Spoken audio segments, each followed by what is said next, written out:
विद्यार्थी मित्रांनो,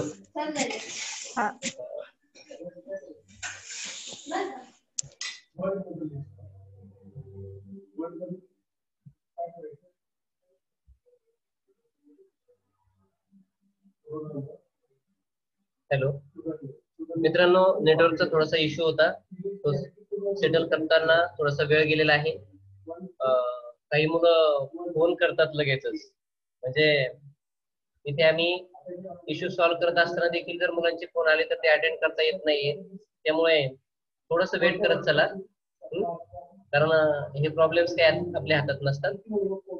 ऑलरेडीच आपण we are getting too late for to start our lecture. आता मी तुम्हाला आजच्या लेक्चरचा जो टॉपिक आहे, जे टायटल आहे ते एक्सप्लेन करतोय. तुम्ही स्क्रीनवर पाहत असाल की डिपार्टमेंटलायझेशन ऑफ ओव्हरहेड्स, म्हणजे ओव्हरहेड कॉस्टचं डिपार्टमेंटलायझेशन, म्हणजे distribution of overhead cost amongst departments, की ज्याची पार्श्वभूमी आपण पाहिलेली आहे. स्टेप्स इन ओव्हरहेड अकाउंटिंग मध्ये आपण ज्या स्टेप्स पाहिलेल्या आहेत, 5 steps. Here are 5 steps. First one is collection and classification of overheads. Second one is allocation of overheads. Third one is apportionment of overheads. Fourth one reapportionment of overheads. And last one absorption of overheads. तर त्यापैकी मी तुम्हाला कालच सांगितले, यापूर्वी 2-3 वेळा सांगितले की collection and classification theoretically संपलेलं आहे. आता आपण ॲलोकेशन ऑफ ओव्हरहेड्स आणि अपॉर्शनमेंट ऑफ ओव्हरहेड्स चा अभ्यास करण्याला सुरुवात केलेली आहे. तर त्यामध्ये आपण काल ॲलोकेशन ऑफ ओव्हरहेड्स आणि अपॉर्शनमेंट ऑफ ओव्हरहेड्स या दोन संकल्पनांमध्ये मूळ फरक जो आहे तो फरक समजावून घेण्याचा प्रयत्न केला आहे. तरी सुद्धा ॲलोकेशन, त्या फरकामध्येच तुम्ही एक मुद्दा पाहिलेला आहे की ॲलोकेशन ऑफ ओव्हरहेड्सला प्रायमरी डिस्ट्रीब्युशन ऑफ ओव्हरहेड्स किंवा डिपार्टमेंटलायझेशन ऑफ ओव्हरहेड्स असं म्हणतात. आणि त्याच्याच पुढे अपॉर्शनमेंट ऑफ ओव्हरहेड्स मध्ये तुम्ही पाहिले same thing is happened with apportionment of overheads. म्हणजे ॲलोकेशन ऑफ ओव्हरहेड्स मध्ये ओव्हरहेड कॉस्टचं जसं ॲलोकेशन केलं जातं एका सेपरेट किंवा पर्टिक्युलर डिपार्टमेंटला, तसंच अपॉर्शनमेंट ऑफ ओव्हरहेड्स मध्ये ओव्हरहेड कॉस्टचं डिस्ट्रीब्युशन केलं जातं, अलॉटमेंट केलं जातं various departments including production and service departments. म्हणजे प्रोसिजर सारखी आहे. मी तुम्हाला कालही सांगितलं की डिस्ट्रीब्युशन करण्याची प्रोसिजर सेम पद्धतीने फॉलो केली जाते. It is the distribution of overhead cost to departments.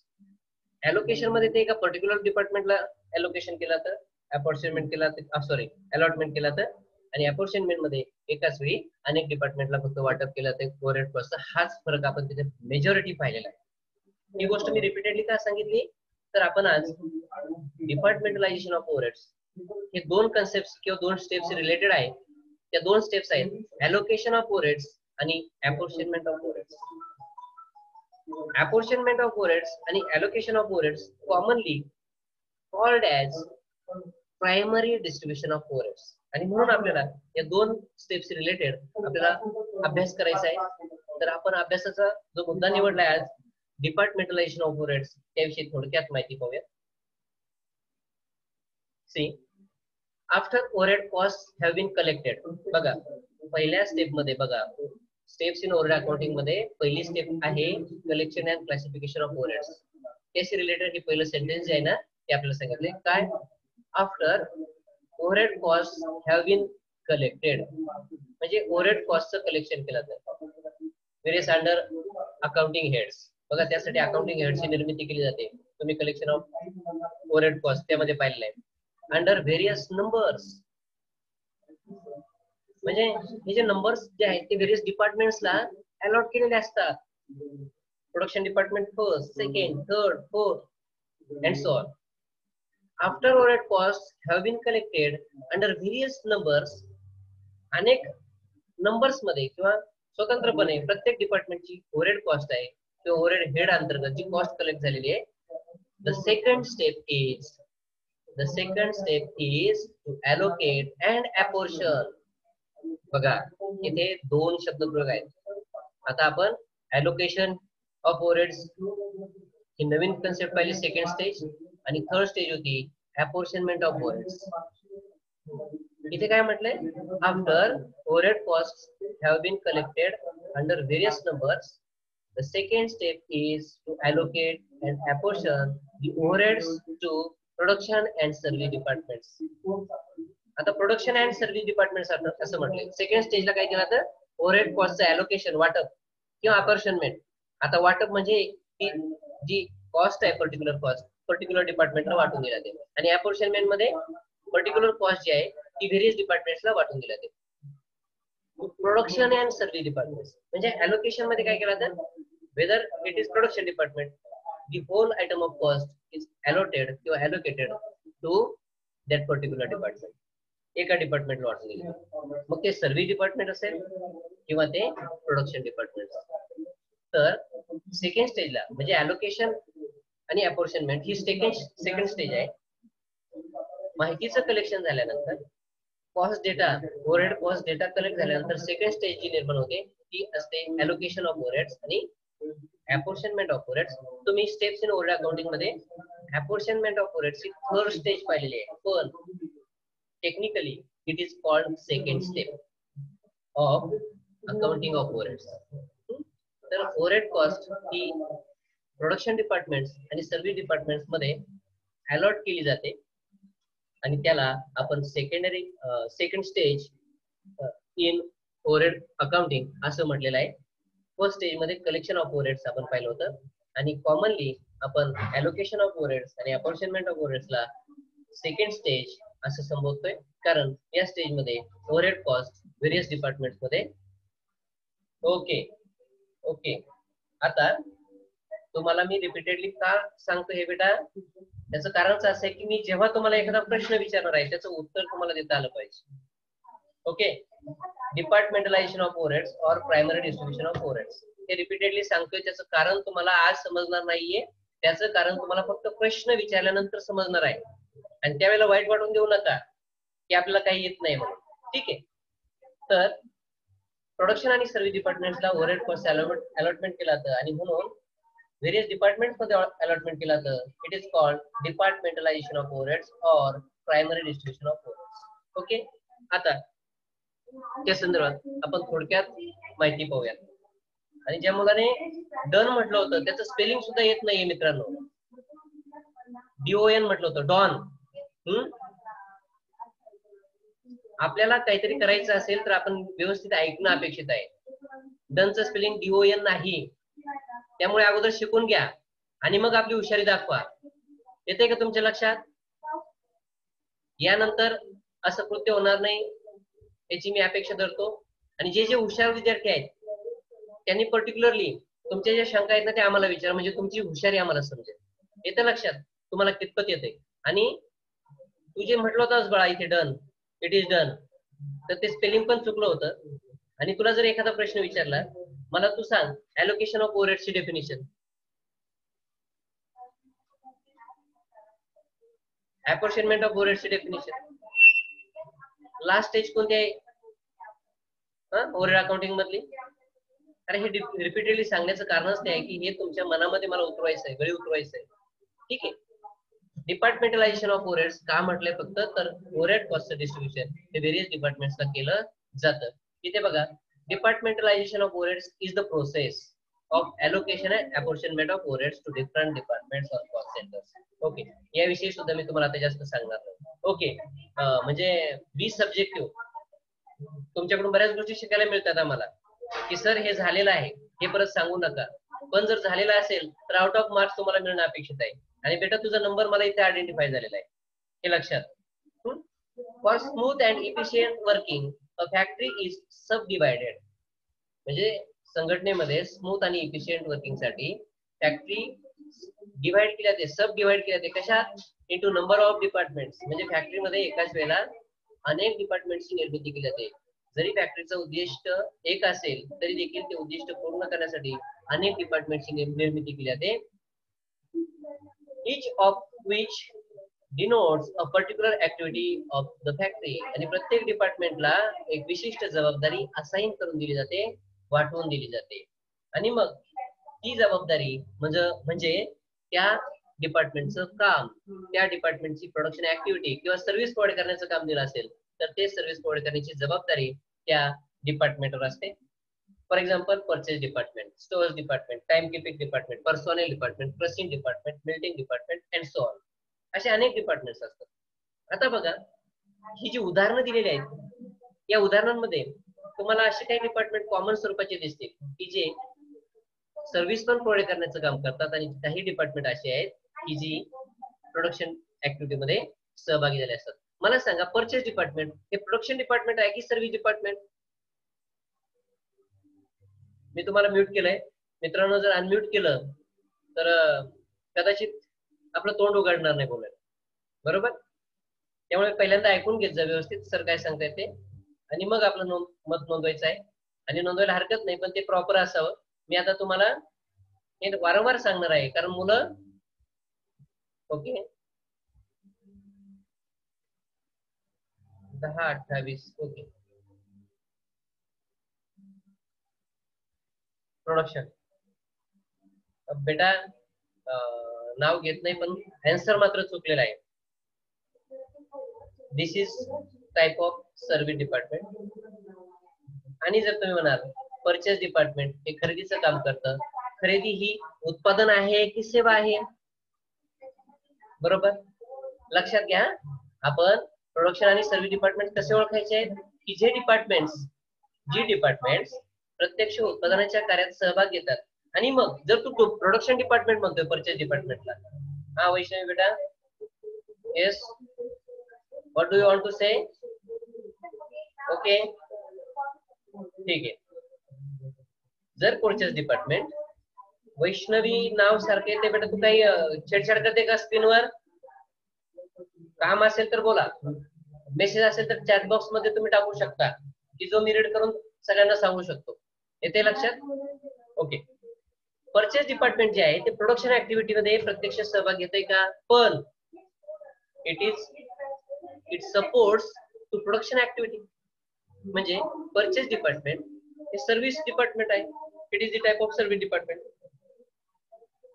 Purchase काय, कशाचं परचेस? तर रॉ मटेरियलचं परचेसिंग असेल किंवा टूल्सचं परचेसिंग असेल, बरोबर?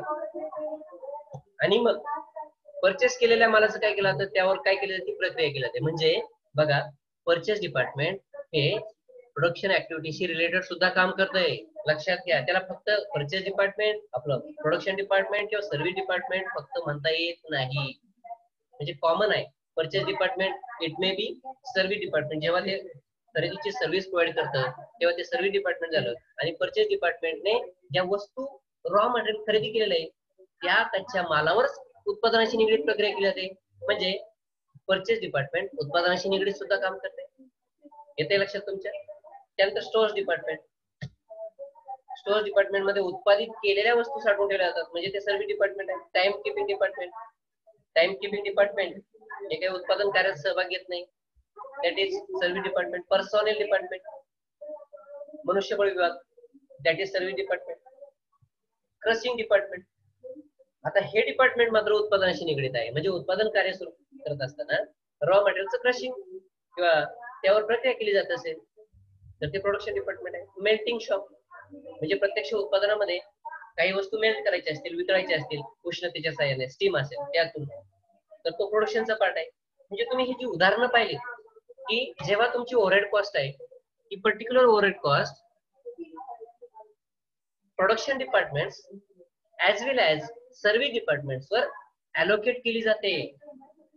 म्हणजे असं काही नाही की ती फक्त ओव्हरहेड कॉस्ट ही फक्त प्रोडक्शन डिपार्टमेंटलाच अलॉट केली जाते, सर्व्हिस डिपार्टमेंटला नाही, किंवा सर्व्हिस डिपार्टमेंटलाच अलॉट केली जाते, प्रोडक्शन डिपार्टमेंटला नाही. एकाच वेळेला प्रोडक्शन डिपार्टमेंट्स आणि सर्व्हिस डिपार्टमेंट्स वर ही कॉस्ट अलॉट केली जाते, डिस्ट्रीब्यूट केली जाते. अपोर्शनमेंट हा पार्ट त्या ठिकाणी निर्माण होतो. आणि जेव्हा ती कॉस्ट जी आहे एका पर्टिक्युलर डिपार्टमेंट अलॉट केली जाते त्याला ॲलोकेशन ऑफ ओव्हरहेड्स असं म्हणायचं. म्हणजे तुम्ही मेन डिफरन्स इथे लक्षात घेतलाय.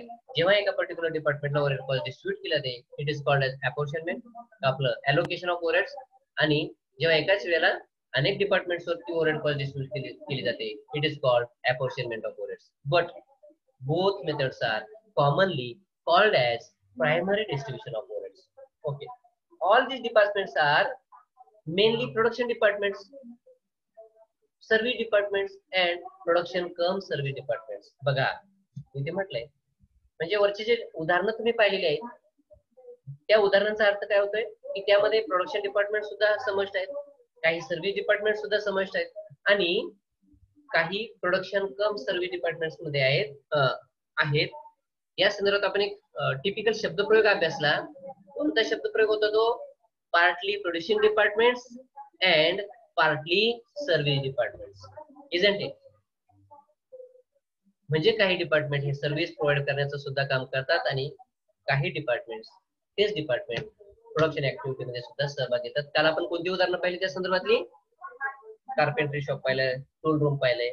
तर ही डिपार्टमेंट गरजेच्या वेळी सर्व्हिस प्रोव्हाइड करतात आणि वस्तूंची निर्मिती सुद्धा करतात. ओके, आता पुढचं टायटल आहे नीड फॉर डिपार्टमेंटलायझेशन ऑफ ओव्हरहेड्स.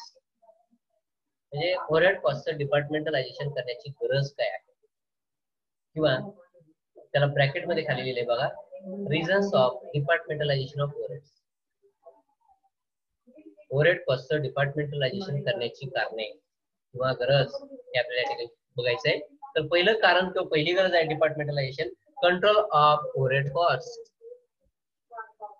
म्हणजे ओव्हरहेड कॉस्टचं डिपार्टमेंटलायझेशन केल्यामुळे overhead cost effective cost control केलं जातं असं त्या ठिकाणी म्हटलेलं आहे. ओव्हरहेड कॉस्टचं इफेक्टिव्ह कंट्रोल करणं हे डिपार्टमेंटलायझेशन ऑफ ओव्हरहेड्सच्या हातात आहे, किंवा डिपार्टमेंटलायझेशन ऑफ ओव्हरहेड्स द्वारे इफेक्टिव्ह कॉस्ट कंट्रोल सिस्टीम राबवली जाते असं म्हटलंय. आपण त्यामध्ये बघूया, effective control of overhead cost is possible. म्हणजे ओव्हरहेड कॉस्ट जी आहे ती कंट्रोल करता येण्यासाठी किंवा प्रभावीपणे कंट्रोल येण्यासाठी काय म्हटलं इथे की पॉसिबल आहे. कधी? Because departmentalization makes the incurrence of cost. Departmentalization काय करतं? Makes the incurrence of cost, म्हणजे त्या डिपार्टमेंटला ती कॉस्ट खर्च टाकते, बरोबर, in a department or cost centre. म्हणजे त्या पर्टिक्युलर डिपार्टमेंटलाच ती कॉस्ट खर्ची टाकली जाते. जी कॉस्ट ऍक्च्युअली इन्कर्ड होते त्या पर्टिक्युलर डिपार्टमेंट मधून तेवढीच कॉस्ट त्या डिपार्टमेंटला खर्ची टाकली जाते किंवा त्या डिपार्टमेंटवर अलॉट केली जाते, अपॉर्शन केली जाते.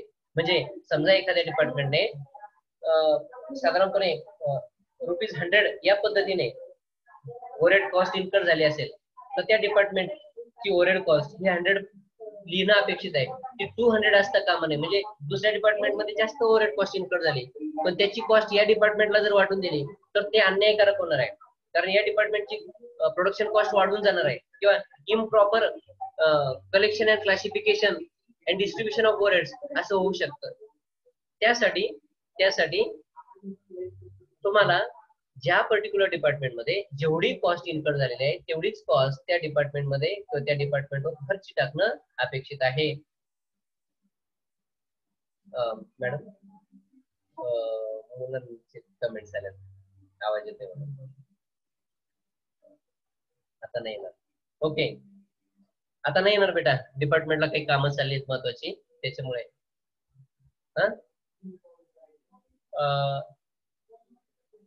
बघा या ठिकाणी कंट्रोल ऑफ ओव्हरहेड कॉस्ट, म्हणजे ज्या डिपार्टमेंटची जेवढी ओव्हरहेड कॉस्ट इन्कर्ड झालेली आहे तेवढीच कॉस्ट त्या डिपार्टमेंटला, त्या पर्टिक्युलर डिपार्टमेंटला खर्ची टाकली जाते किंवा त्या डिपार्टमेंटवर डिस्ट्रीब्यूट केली जाते. ओके, इट्स ओके बेटा. आता सॉरी म्हटलं म्हणजे तुम्हाला काय शिंदे आशिष, इट्स ओके, तुम्ही तुमचं मत सांगितलं ना, काही हरकत नाही. जेवढी पर्टिक्युलर डिपार्टमेंटसाठी ओव्हरहेड कॉस्ट इन्कर्ड झालेली आहे तीच कॉस्ट त्या डिपार्टमेंटला डिस्ट्रीब्यूट केली जाते. आणि त्यामुळे काय होतंय, the responsibility of someone who heads the department or cost centre. म्हणजे त्या पर्टिक्युलर डिपार्टमेंटमध्ये जेवढी कॉस्ट इन्कर्ड झालेली आहे तेवढीच कॉस्ट त्या डिपार्टमेंटला डिस्ट्रीब्यूट करण्याची जबाबदारी त्या डिपार्टमेंट हेडची असते किंवा कॉस्ट सेंटरची असते. आणि त्याने ती जबाबदारी व्यवस्थितरित्या पार पाडली तर निश्चितपणे तिथे proper distribution of overhead cost होऊ शकतं. त्या पर्टिक्युलर डिपार्टमेंटसाठी तेवढीच कॉस्ट इन्कर्ड झालेली आहे, त्याचं डिस्ट्रीब्युशन त्या डिपार्टमेंटला झालंय, म्हणजे proper distribution of overhead cost. असं जर झालं तर निश्चितपणे ओव्हरहेड कॉस्टचं कंट्रोल होऊ शकतं. मग तिथे लक्षात येतंय एक्झॅक्ट पर्टिक्युलर एखाद्या पर्टिक्युलर डिपार्टमेंटमध्ये किती ओव्हरहेड कॉस्ट इन्कर्ड झालेली आहे.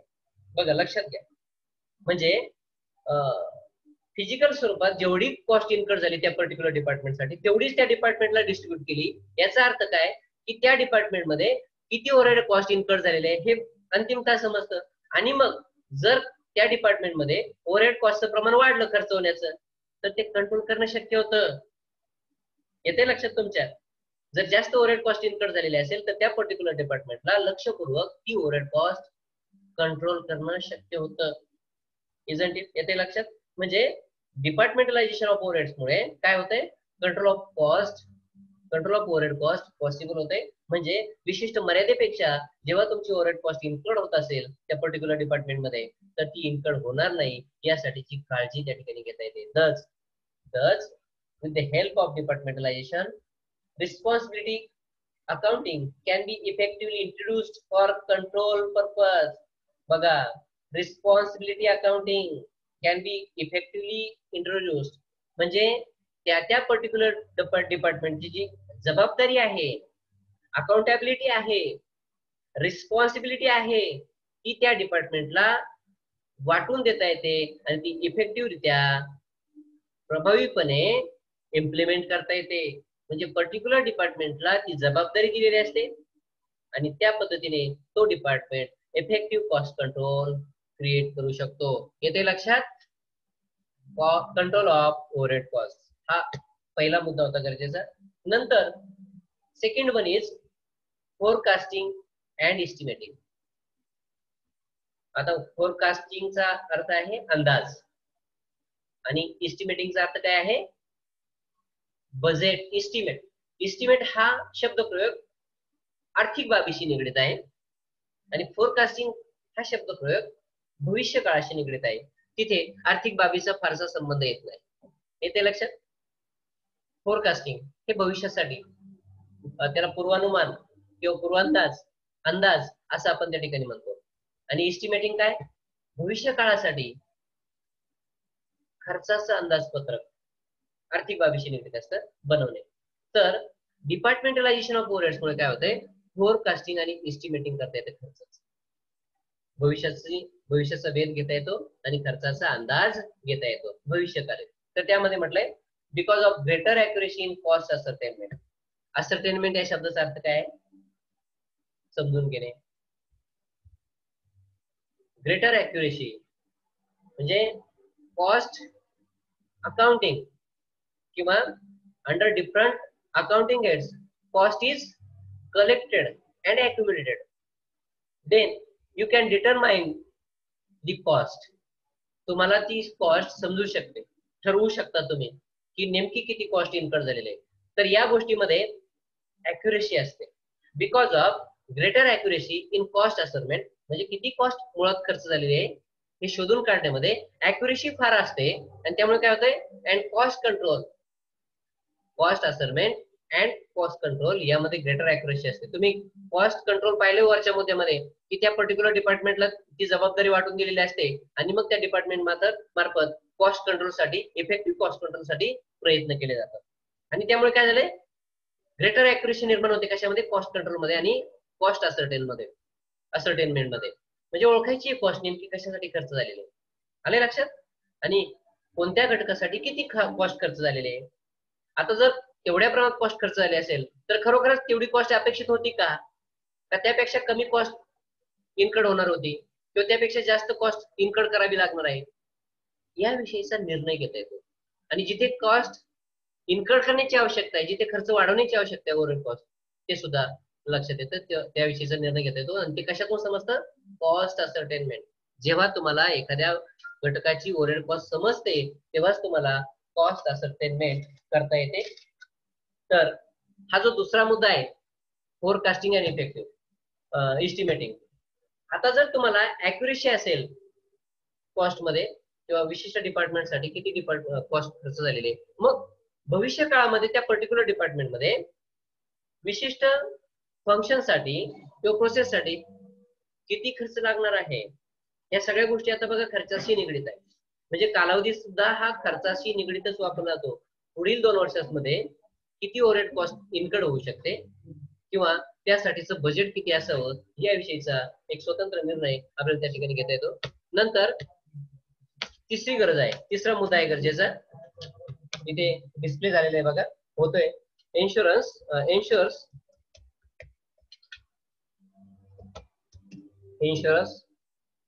greater accuracy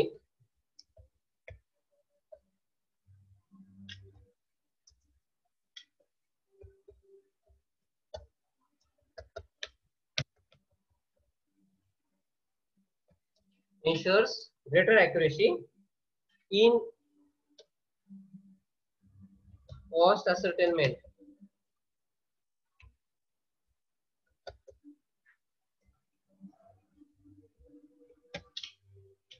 बघा, हा जो मुद्दा आहे या मुद्द्याचं स्पष्टीकरण आपण पाहणार आहोत आता. Ensures greater accuracy in cost ascertainment म्हणजे खात्री केली जाते कशामध्ये, कशाची खात्री केली जाते, कॉस्ट असर्टेन साठी किती प्रमाणात कॉस्ट इन्कर्ड झालेले आहे आणि ते समजून घेत असताना किंवा ते समजण्यासाठी तुम्हाला ग्रेटर अॅक्युरेसी निर्माण करायची असेल तर तुम्हाला डिपार्टमेंटलायझेशन ऑफ ओव्हरहेड्स या संकल्पनेचा वापर त्या ठिकाणी करावा लागतो. बघा, जी कॉस्ट खर्च झालेली आहे, खर्च झालेली कॉस्ट तर आपल्याला कमी करता येणार नाहीये, बरोबर.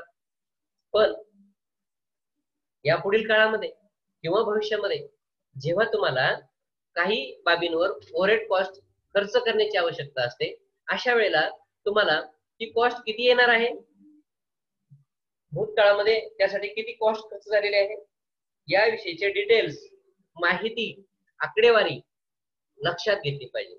आणि तुम्ही बघा, भविष्याचा वेध कशावरून घेता, नेहमी भूतकाळातील जी माहिती आहे किंवा जी आकडेवारी आहे त्यावरून तुम्हाला भविष्याचा वेध निश्चितपणे म्हणजे ऍक्युरेट म्हणतो आपण, ऍक्युरेट डिसिजन घेता येतो. पण अगदी ब्लँकली ब्लाइंडली तुम्हाला भविष्य काळाविषयीचा निर्णय घेता येणार नाही. त्यासाठी तुम्हाला काय करावं लागतं, कॉस्ट असर्टेनमेंट, तुमच्या ओव्हरहेड कॉस्टची असर्टेनमेंट म्हणजे किती प्रमाणात खर्च झालेला आहे, तो किती प्रमाणात करावा लागणार आहे हे समजून घेण्याची आवश्यकता असते. डिपार्टमेंटलायझेशन ऑफ ओव्हरहेड्स मुळे तुम्हाला त्याविषयीची खात्री मिळते, काय किती प्रमाणात कॉस्ट खर्च होणार आहे आणि ती किती प्रमाणात खर्च झालेली आहे यानुसार ते प्रपोर्शन त्या ठिकाणी ठरवलं जातं. नंतर चौथा पॉइंट आहे use of different methods.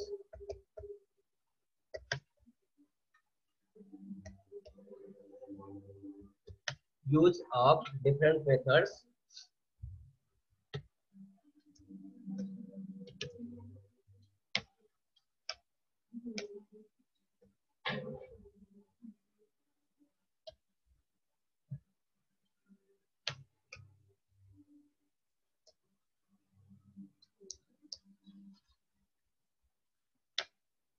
Use of different methods of absorption.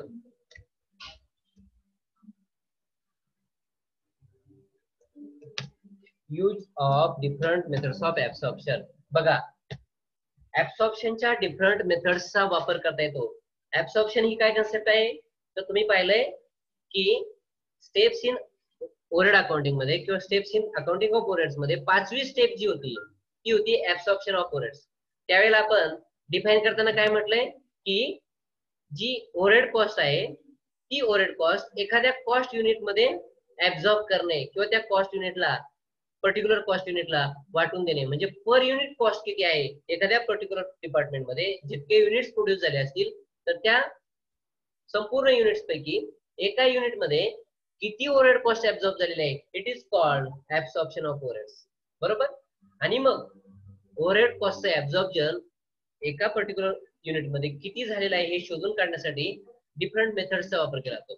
आता आपण पुढच्या प्रकरणामध्ये ऍब्सॉर्प्शन ऑफ ओव्हरहेड्स मध्ये म्हणजे थर्ड टॉपिक मी तुम्हाला ऑलरेडी सांगितलंय अकाउंटिंग ऑफ ओव्हरहेड्स मध्ये पार्ट सेकंड, त्यामध्ये ऍब्सॉर्प्शन ऑफ ओव्हरहेड्स ही एक स्टेप जी आहे ती कम्प्लिटली आपल्याला बघायची आहे आणि त्यामध्ये डिफरंट मेथड ज्या आहेत ऍब्सॉर्प्शन ऑफ ओव्हरहेड्सच्या त्या अभ्यासायच्या आहेत किंवा त्यासाठी ओव्हरहेड रेट्स कसे कॅल्क्युलेट केले जातात ते सुद्धा आपण शिकणार आहोत.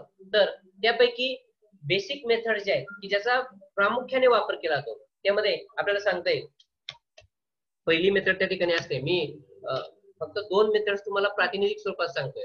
तर पहिली आहे लेबर आवर रेट,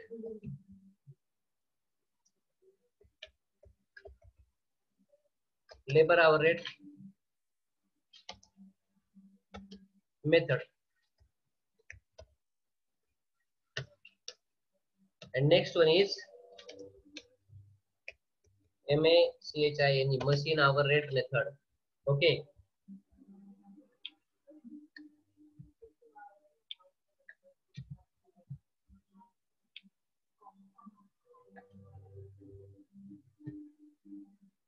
या दोन मेथड्सचा प्रामुख्याने वापर त्या ठिकाणी केला जातो ओव्हरहेडच्या ऍब्सॉर्प्शन साठी. म्हणजे ओव्हरहेडचा ऍब्सॉर्प्शन म्हणजे एका पर्टिक्युलर कॉस्ट युनिट मध्ये किती ओव्हरहेड कॉस्ट ऍब्सॉर्ब झालेले आहे हे शोधून काढण्यासाठी या दोन मेथडचा जास्त प्रमाणात वापर केला जातो. बऱ्याचदा या दोन मेथड्सचा कॉमनली सुद्धा वापर केला जातो. Combine labour overhead and machine overhead method या मेथडचा देखील वापर केला जातो. म्हणजे उत्पादन कार्य जेव्हा बघा पहिल्या मेथड मध्ये काय सांगितलं इथे लेबर ओव्हरहेड मेथड, उत्पादन कार्य जेव्हा मनुष्यबळाच्या साह्याने जास्त प्रमाणात केलं जातं म्हणजे मनुष्यबळ वापरलं जातं, मशिनरीचा वापर त्या ठिकाणी जास्त प्रमाणात केला जात नाही.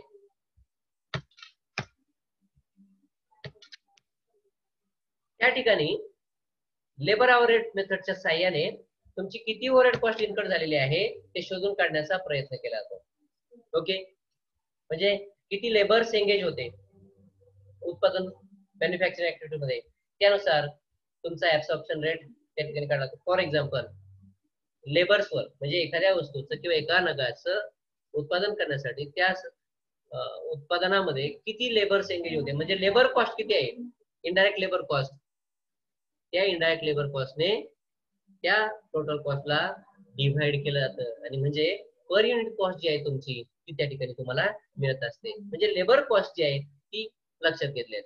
नंतर सेकंड मेथड आहे मशीन ओव्हरहेड मेथड.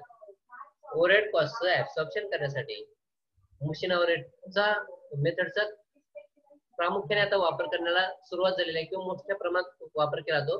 त्याचं कारणच असं आहे की अलीकडे उत्पादन मॅन्युफॅक्चरिंग ऍक्टिव्हिटी मध्ये मशिनरीचा वापर जास्त प्रमाणात केला जातो. म्हणजे लेबर्स ऐवजी मॅनपॉवर ऐवजी मशीन्सचा वापर उत्पादन कार्यामध्ये प्रामुख्याने आपल्याला केलेला आढळून येतो आणि त्यामुळे मशिनरीने किती तास काम केलं आहे एखाद्या वस्तूचं उत्पादन करण्यासाठी किंवा त्या उत्पादनामध्ये त्या पर्टिक्युलर युनिट मध्ये मशीन आवर्स किती वापरले गेलेले आहेत ते शोधून काढण्यासाठी ते जे आवर्स आहेत त्या आवर्सने मशिनरीवर जेवढे तास काम केलेले आहेत त्या तासांच्या संख्येने त्या एकूण कॉस्टला डिवाइड केला तर म्हणजे एका युनिट मध्ये मशिनरी आवर्सचा किंवा मशिनरीचा किती पार्ट आहे किती प्रपोर्शनेट आहे हे तुमच्या लक्षात येते. म्हणजे बघा डिपार्टमेंटलायझेशन ऑफ ओव्हरहेड्स मुळे काय होतंय तुम्हाला ऍब्सॉर्प्शनच्या मेथड्सच्या various methods of absorption can be apply to absorption of overheads. अनेक पद्धतीचा अवलंब ओव्हरहेड कॉस्टचं ऍब्सॉर्प्शन करण्यासाठी केला जाऊ शकतो. आणि हे केव्हा पॉसिबल होतंय व्हेन डिपार्टमेंटलायझेशन ऑफ ओव्हरहेड्स हॅपन्स किंवा ही जी डिपार्टमेंटलायझेशन ऑफ ओव्हरहेड्स जी प्रक्रिया केली जाते त्यानंतरच तुम्हाला ऍब्सॉर्प्शन करता येतं किंवा रिअपॉर्शनमेंट करता येते ओव्हरहेड कॉस्टची. म्हणजे त्याचा बेस जो आहे तो काय आहे डिपार्टमेंटलायझेशन ऑफ ओव्हरहेड्स म्हणजे ॲलोकेशन ऑफ ओव्हरहेड्स आणि अपॉर्शनमेंट ऑफ ओव्हरहेड्स. म्हणजे प्रायमरी डिस्ट्रीब्युशन ऑफ ओव्हरहेड्स मुळेच तुम्हाला रिअपॉर्शनमेंट सुद्धा करता येतं आणि ऍब्सॉर्प्शन ऑफ ओव्हरहेड्स सुद्धा करता येतं. देन फिफ्थ नीड, पाचवी गरज आहे तर ती अशी आहे valuation of work in progress.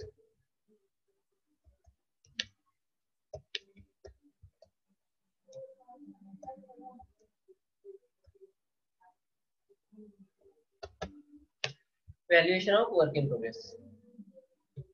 What do you mean by work in progress? In short, it is called WIP in capital letters. Abbreviation of work in progress is WIP in capital letters. WIP. WIP means work in progress. काम चालू आहे. जेव्हा एखादी activity run होत असते manufacturing process continuous असते किंवा continue असते तेव्हा त्या सुरू असलेल्या उत्पादन कार्याचं व्हॅल्युएशन करणं कॉस्ट असर्टेनमेंट करणं हा पार्ट देखील त्या ठिकाणी महत्वाचा असतो. बऱ्याचदा काय होतं एखादा जॉब हाती घेतला असेल विशिष्ट कार्य तर तो जॉब लवकर संपू शकतो. पण जेव्हा एखादा कॉन्ट्रॅक्ट हाती घेतला जातो तर तो कॉन्ट्रॅक्ट काही एका दिवसात एका तासात एका महिन्यात संपत नाही.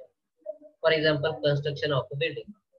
जेव्हा तुम्ही एखादा कॉन्ट्रॅक्ट हाती घेता तेव्हा तो कॉन्ट्रॅक्ट एका वर्षापेक्षा जास्त कालावधीसाठी चालू शकतो. आणि तुम्ही पाहिलेलं आहे टॅक्सेशन मध्ये टॅक्स लायबिलिटी त्या पर्टिक्युलर कॉन्ट्रॅक्टरची ठरवून देण्यासाठी अकाउंटिंग इयर संपल्यानंतर त्याला वर्षभरामध्ये जो टर्नओव्हर झालेला आहे आर्थिक उलाढाल त्यावर टॅक्स पे करावा लागतो सरकारकडे. आणि मग हा टॅक्स कशावर पे करणार, तर वर्क इन प्रोग्रेस जे आहे त्याचं व्हॅल्युएशन करावं लागतं. जे काम चालू आहे त्याचं व्हॅल्युएशन करावं लागतं. आणि हे केव्हा पॉसिबल होत आहे, जेव्हा डिपार्टमेंटलायझेशन ऑफ ओव्हरहेड्स केलं जातं. म्हणजे ओव्हरहेड कॉस्ट डिस्ट्रीब्युशन जेव्हा व्हेरियस डिपार्टमेंट्सला केलं जातं तेव्हा त्या पर्टिक्युलर डिपार्टमेंटमध्ये काम सुरू असण्यासाठी किती प्रमाणात कॉस्ट खर्च केलेले आहे हे शोधून काढलं जातं. त्याची कॉस्ट असरटेनमेंट केली जाते आणि मग valuation of work in progress तुम्हाला करता येतं. म्हणजे त्या अकाउंटिंग पिरियड मध्ये किती प्रमाणात आर्थिक उलाढाल झालेली आहे त्याचं व्हॅल्युएशन म्हणजे त्याची कॉस्ट आहे वर्क इन प्रोग्रेसची ती समजते. वर्क इन प्रोग्रेसचा पुन्हा एकदा अर्थ सांगतो. Work in progress means work is not at completed. काम पूर्ण झालेलं नाही. पण टॅक्स लायबिलिटी जोपर्यंत काम पूर्ण होत नाही तोपर्यंत थांबवता येते का, नाही. टॅक्स लायबिलिटी ही प्रत्येक प्रोफेशनलची म्हणजे जे त्यासाठी काम करतात तर त्यांची किंवा संघटना ज्या ज्या वस्तूंची निर्मिती करतात आणि त्यावर नफा प्राप्तीचं काम करतात अशा संघटनेला दर आर्थिक वर्ष संपल्यानंतर विशिष्ट कालावधीमध्ये टॅक्स पे करावा लागतो. आणि मग ती लायबिलिटी निश्चित करण्यासाठी वर्क इन प्रोग्रेसचं व्हॅल्युएशन काढणं अपेक्षित आहे. ठीक आहे. तर जेव्हा तुम्हाला डिपार्टमेंटलायझेशन ऑफ ओव्हरहेड्स ही कन्सेप्ट अस्तित्वात आणता येते किंवा जेव्हा ओव्हरहेड कॉस्टचं डिपार्टमेंटलायझेशन होतं म्हणजे प्रायमरी डिस्ट्रीब्युशन होतं तेव्हाच तुम्हाला त्या पर्टिक्युलर डिपार्टमेंटमध्ये किती ओव्हरहेड कॉस्ट इन्कम झाली हे शोधून काढता येतं. म्हणजे वर्क इन प्रोग्रेसचं व्हॅल्युएशन तेव्हाच पॉसिबल होतं.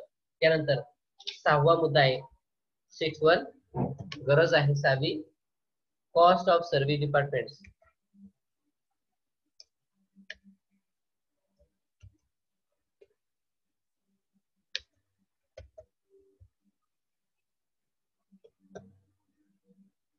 कॉस्ट ऑफ सर्व्हिस डिपार्टमेंट्स बघा डिपार्टमेंटलायझेशन ऑफ ओव्हरहेड्स मुळे ओव्हरहेडची गरज कशासाठी निर्माण होते, कॉस्ट ऑफ सर्व्हिस डिपार्टमेंट्स.